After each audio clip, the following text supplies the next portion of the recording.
Welcome to the Artwork of You, the podcast where your life is the canvas and you are the masterpiece. I'm your host, Lori Gouhin, and together we'll explore creativity, self-awareness, mindset, goal strategy, and the importance of accountability so that you can paint your life's portrait with confidence and ease. Remember, in the gallery of life, you're not just a spectator, you are the art. So let's grab our brushes and start creating the masterpiece that is you. Hello, my friends. I am so glad that you are here with me today because today I want to talk about self-deception. And here's what I mean. Have you ever caught yourself justifying a mistake or maybe a poor decision with reasons that deep down you know aren't entirely true? This is self-deception at work, and it's a psychological dance that we actually all engage in some degree. And so whether it's in our personal relationships, professional settings, or even in how we view and talk to ourselves, these mental conversations can really shape a lot of our daily lives. And so let's talk about why our brains are wired to make excuses, how this affects our interactions with others, and what we can do to challenge our own misconceptions. And now keep in mind that self-deception isn't just a rare slip from the truth. It's really a fundamental part of how our brains operate. It happens because of our need to protect our self-image and maintain mental balance. And because when we encounter information that clashes with how we see ourselves, our mind uses defense mechanisms like rationalization or denial to ease our discomfort. So in other words, our brain attempts to reconcile differences between our beliefs and the reality that we face. And so it's important to understand that this isn't about consciously lying to ourselves. It's about our minds trying to keep our identity stable and consistent while in the midst of life. It's also important to keep in mind that while self-deception starts as something that happens internally, the effects of it quickly do spill over into our social lives. Because when we distort our own reality, it changes how we interact with others.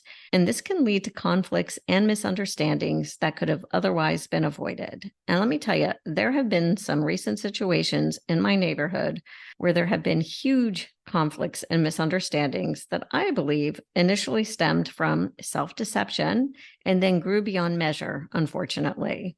And so by recognizing when we're altering our view to fit in with our internal narrative, we can start to take steps toward more honest and constructive relationships, thus breaking the cycle where we cast ourselves as the hero or the victim in our stories and instead see each interaction for what it truly is.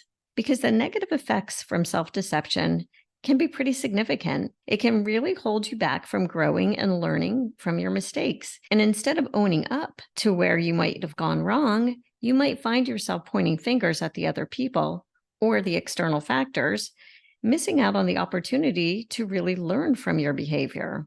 Because if you're not being honest with yourself, you can't see situations clearly or make the best decisions. And this is why it's important to aim for honesty and self-awareness in everything that we do. Our self-deception often happens in response to specific triggers, and they can vary widely from person to person. But I want to talk about some of the common ones, and so that you can recognize these common triggers and some common ways to even recognize if you or someone else you know is in the midst of self-deception. A big trigger can be stress or pressure, because when you feel overwhelmed by responsibilities or expectations, your mind might resort to self-deception as a coping mechanism. For instance, under stress, you might convince yourself that cutting corners is acceptable. You rationalize that there simply isn't enough time to do everything perfectly. Or you might rationalize that others have done it this way, so it's fine if you do too. Or you might put off a task by thinking, I work better under pressure. I used to do that a lot. And while this sometimes can be true, it often is just masking procrastination, and that leads to unnecessary stress. A more honest thought might be, I'm avoiding this task because it feels overwhelming. This will help alleviate immediate anxiety. Another trigger is fear, whether it be fear of failure, rejection, not meeting standards, because when faced with the possibility of failure, you might deceive yourself into believing that the task wasn't important to begin with, or that the standards were possibly unfairly high. In this way, you protect your ego from the sting that can come from failing. Social situations can also trigger self-deception, particularly when you feel insecure or out of place, because in these moments, you might project your insecurities onto others, thinking that they're the judgmental ones. This helps shield you from confronting your own judgment or fears about not fitting in. Another trigger is wanting to protect your self-esteem, and that might look like shifting blame. So instead of accepting mistakes, you blame external factors or other people for your mistakes to avoid feeling guilty or incompetent. I'm sure every one of you knows someone, and actually that someone might even be you, who can never admit to fault or being wrong about literally anything. It can also look like avoiding accountability. So you might find yourself saying, "It's not my fault. This situation was out of my control." Maybe you'll get into a disagreement with a friend and think they're always so unreasonable. This perspective ignores your role in the conflict, and self-deception here also protects your ego from admitting fault. Or maybe you might have selective memory, remembering only certain details that paint your actions in favorable light while forgetting or ignoring those that do not. And so understanding these triggers can really help you recognize when you're at risk of self-deception and allow you to address the root causes rather than falling into misleading stories and behaviors. Catching yourself in the act of self-deception is the first step toward change. And this means becoming more mindful of your thoughts and questioning your initial reactions, especially when you feel defensive or justified. Recognizing self-deceptive behaviors can definitely be challenging because they often feel like natural responses. So I would suggest try pausing and asking yourself, is there another way to look at this? Or am I missing something here? This kind of self-reflection can be uncomfortable for sure, but it's necessary for breaking down the walls that self-deception can create. And the more you practice this, the better you become at recognizing your own biases and seeing situations more clearly. Once you're aware of your self-deceptive tendencies, you can start to take action to counter them. And one powerful strategy is to actively seek feedback from others. This can definitely be challenging because it does require you to be open to criticism and willing to hear things that you might not want to hear.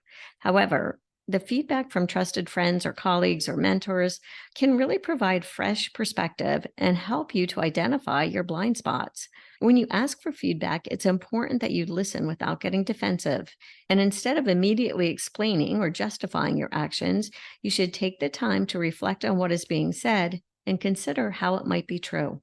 Another approach you can take is to have an outward mindset. In other words, shift your focus from yourself to understanding others' perspectives, moving from self-centered thinking to seeing the world through the eyes of those around you.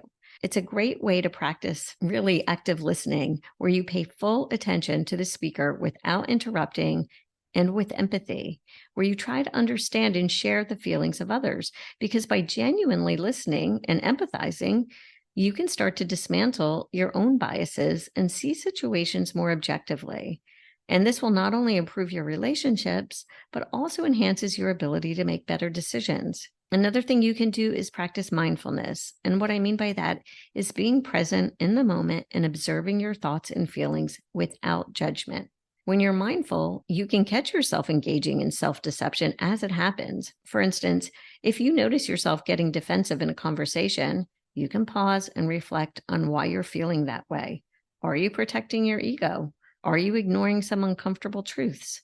This self-awareness allows you to address the root cause of your behavior and make conscious choices to act differently. I also really want to stress that maintaining this kind of clarity and authenticity in your life is an ongoing process.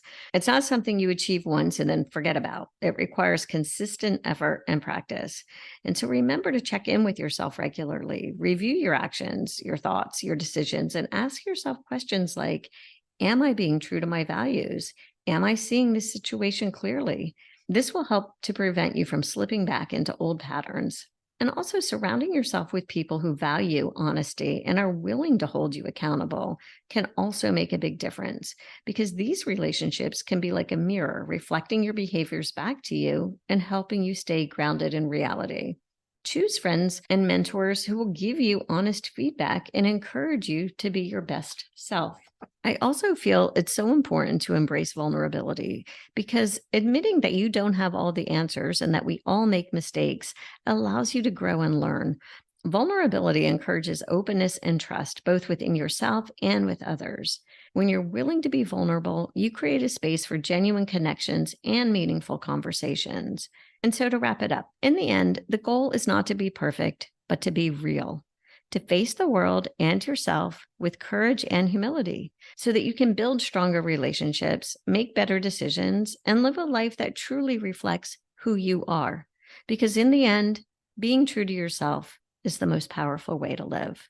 I have a great free resource on my website to help you discover more about you so that you can gain the necessary self-awareness to create meaningful change in your life.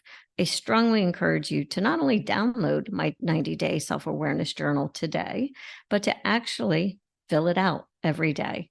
Start today. Your future self will thank you. I promise. That's a wrap for today, my friends. Thank you for sharing your time with me. And remember to show up in your life like the masterpiece you are, because you are the artwork. Please subscribe and leave a 5-star review. Have a fabulous day.